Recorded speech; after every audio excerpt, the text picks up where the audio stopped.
Hi besties, welcome back to my channel. Today's video will be very controversial, because we will talk about groups that, in my opinion, fell off. Before I say anything, I remind you that this is all based on my opinions, and I am not talking shit about your faves, I am just stating what I see in the industry, so don't dox me. I also remind you that I am a small channel and every kind of support is appreciated, so consider subscribing and leaving a like. So, I guess we have to define what fell off means, or, at least, what it means to me. So there are two ways a group can fall off in my opinion. The first way is when the music quality drops over time, and the second way is when a group, for whatever reason, just loses popularity. Very often, these two things happen at the same time. For every group I will talk about today, I will specify in which way that group fell off. Okay, let's start. I think we were all expecting them in this video. I love ITZY, don't get me wrong, but it's undeniable that they fell off. In this case, I think that they both lost popularity and their music quality decreased. I like to use Spotify to measure a group's popularity because it gives us a clear number of how many people are listening to their music internationally. Look at this and compare them to the number of other fourth-gen groups. To be fair, their last comeback was last year, but still, they lost popularity if we compare ITZY now to the first years of their careers. I think that they fell off for two different reasons, the first one being that their music quality got worse. We went from songs like Dala Dala and Icy to songs like Sneakers and Boys Like You. Also, their concept change was rushed, and we all know that bad concept changes are extremely detrimental to a group's image. I want to spend a few words on their latest pre-release Bet on Me. I am kinda pissed because after how bad their last comebacks were perceived, I expected something decent. I found this song uninteresting. Also, you are ITZY, why are you releasing a sad song as a pre-release? That's just bad marketing. This song should have been at most a B-side in my opinion. In fact, it didn't chart well both internationally and in Korea. What pisses me off the most is that, after two bad releases, JYP realized what was going on with NMIX and now it's giving them good and fun music, and the public is receiving this concept change very well. Why can't he do the same with ITZY? Because if the album will be at the same level as Bet on Me, trust me, ITZY won't be out of their flop era. They even got outdid by NMIX, what a strange world we live in. A lot of people are gonna be so mad at me for this, but it's time to accept it, Twice fell off. In this case, I don't know the reason why they lost relevancy or, to be precise, I can't pinpoint a specific reason why this happened. The fact that, by now, Twice is almost an 8-year-old group played a role. They are not the new shiny thing and it's normal for people to get over a group after all these years. Also, I think that they release way too much.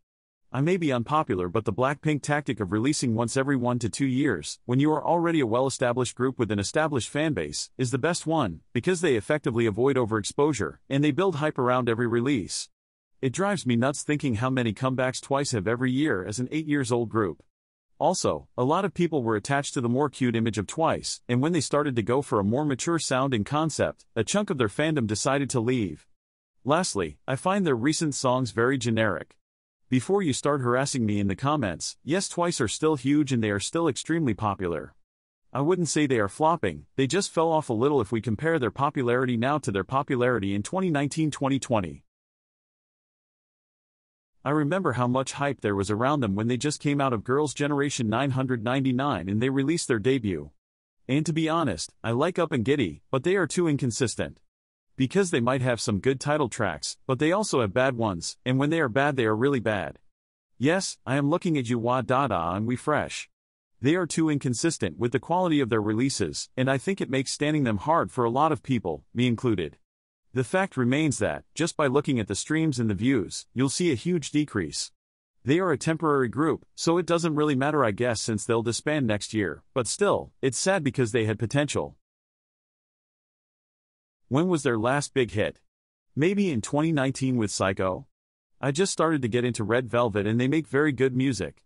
I think they are one step ahead of every other big third-gen group when it comes to versatility, concept, and vocal skills. I think that, in their case, their time just passed.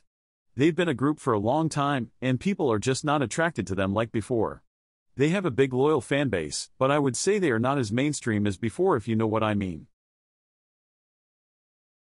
Now, I truly love aespa with all my heart, but I think they fell off too. I would say they are one of the groups that fell off the least, but again, when I say a group fell off, it doesn't mean that they are nougas, it just means they lost popularity if compared to their peak. Think about how relevant aespa was back in 2021 when they released Next Level, they were everywhere. Can we say the same now? Not really. Yes, they are still popular, but I would argue they are not even in the top 5 most popular 4th-gen groups now. The reason why I think it happened is how they are being managed by SM Entertainment in the past year. During the girls' era, the promotion was a mess and the album was full of songs that were already released. Also, the title track was boring. And then the agency made them wait 10 months to have a comeback, which is a long-ass time for 4th-gen K-pop standards.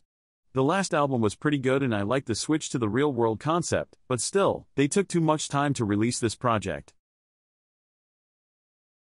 This is one of the few cases where a group fell off just in terms of music quality but they got even more popular. I am a Blink but, to be honest, the Pink album was not comparable to the album. The title tracks of both albums were really good, but when it comes to the B-sides, the album eats Born Pink up.